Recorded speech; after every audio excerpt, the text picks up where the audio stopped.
Well, this is DaviD TaL. This is the Balagan connection. And this is going to be a little bit of a different kind of connection because there's a couple of different things that are happening. Um, the first thing that are happening, that first thing that is happening is that this is the last of the Balagan connections that are going to be filmed here in Israel. I'm on my way to the airport in a couple of hours, and I will be getting on a plane and flying out to California, and I will be continuing the Balagan connection from there. And I'm kind of have mixed feelings about that. Uh, I'm going to miss this, but I feel that there's a need for me to be there to talk to people, to go to churches and explain things. But I'm going to share a little bit about what happened to me today before we go into the bigger picture. Because, again, I had a family come over this morning, and basically, while I'm in the States, I will be letting a young family from the area in the south use my apartment as a place to get away from the Balagan. And they came over. The father is in the army. He's up in the north, actually staring down the Hezbollah. But, two little girls, a little son, and a mother and a grandmother. And they're going to be using this home to feel safe away from the war zone. And again, there's a lot of things we can say about this country. There's a lot of things that we can say about the different aspects, a lot of things that we can say about the politics. But one of the things I want to stress more than anything, that this country has come together in a way that is second to none. And just to share my own feelings about this, I felt really, really good. I felt that this is a part of what I'm doing. And I'm sharing this because I want you to understand who we are. Went out to have coffee with my mom at the local aroma, and if you don't know what an aroma is, it's like Starbucks on steroids. I mean, so much better. And we're sitting there and having coffee, and I'm just watching the interaction. This whole country is on a war footing, which means everybody is either in the army or knows somebody in the army. And we're just sitting there, and a family walks in. The girl is in the military. She's carrying a rifle on her shoulder and in combat boots. And her mother's just hugging her because we know that she's got a couple of hours off before she has to go back in. And her father is looking at her proudly, and a couple of minutes walk by, and we get our coffee, and a father walks in. Now, this is a reservist, meaning he's got long hair and he's got a man bun, actually, long beard, but he's carrying a rifle on his shoulder and he's in combat boots, but, his shirt's out, and he's like a reservist, a different kind of soldier. But he walks in with his daughter, and they're having a couple of hours before he goes back into the army. And then I'm sitting there, and I'm kind of figuring out this is what Israel is. And then two Arabs walk in from the machine shop or from the car shop across the street. And they are safe, and they are sure, and they're laughing. And again, in a microcosm, this is what Israel is. And people talk about apartheid. This is a country that when we go to war, everybody goes to war. And then another young couple walks in. In this case, it's a young man, very handsome, very, and you can see that he's in a combat unit, and a very, very pretty girlfriend, and they're kissing and hugging before he goes off to battle. And I'm sitting there and I'm saying, God, take care of these people. Israel is in Gaza right now, and the battle has gotten fierce.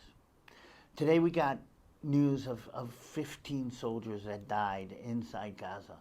And when I say 15 soldiers, these are 15 of these kids that I just saw a couple of hours ago. It's 15 of our people. I know people who are inside Gaza. So when you hear the number, the news say that there's been 15 casualties over the last 2 days. I start going, wait a minute, I need to talk to my brother because my nephew is in. And wait a minute, I need to talk to somebody that I know is in. And wait a minute, there's somebody that I know his son is in a tank unit.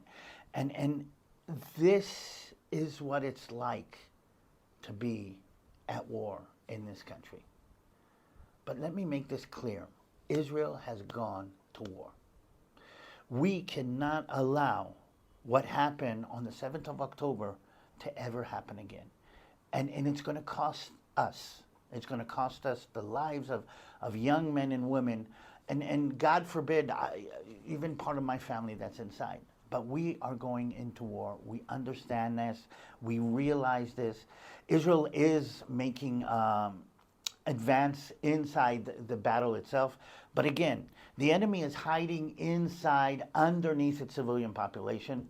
The story that's going around the internet today is Israel bombed a facility that was underground in a refugee camp called Jabalia.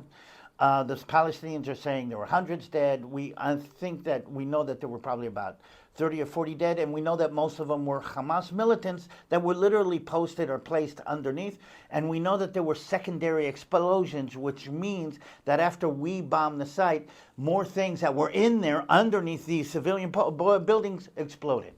But again, Israel's been dragged through the gutter for attacking civilians. You know, the CNN says Israel attacks a refugee camp. No, we did not attack a refugee camp. We attacked a military target that was placed inside the refugee camp exactly for this reason. And again, the battle that's being fought outside is horrific. And again, I'm coming over to the United States to be part of that battle. But I need you to understand that this battle is a battle for truth. This battle is a battle for our right to defend ourselves. And when people are calling for a ceasefire, okay, they're calling for us to let Hamas get away with this. And let's make this clear, very clear. Israel will not stop this time until the Hamas is destroyed. So get yourselves ready. We're getting ourselves ready. We're in a war effort. I'm in a war effort. And I was sitting here thinking about, okay, how do I want to connect this? How do I want to end this? How do I want to make this kind of clear? And I want to read a passage that kind of came up. And in this case, we're going to read a passage from the book of Deuteronomy. This is Deuteronomy chapter 20, and I'm going to go on to verse 1. And it says this. When you go out to battle against your enemies and you see horses and chariots and people more numerous than you, do not be afraid. Do not be afraid of them, for the Lord your God is with you, who brought you out from the land of Egypt.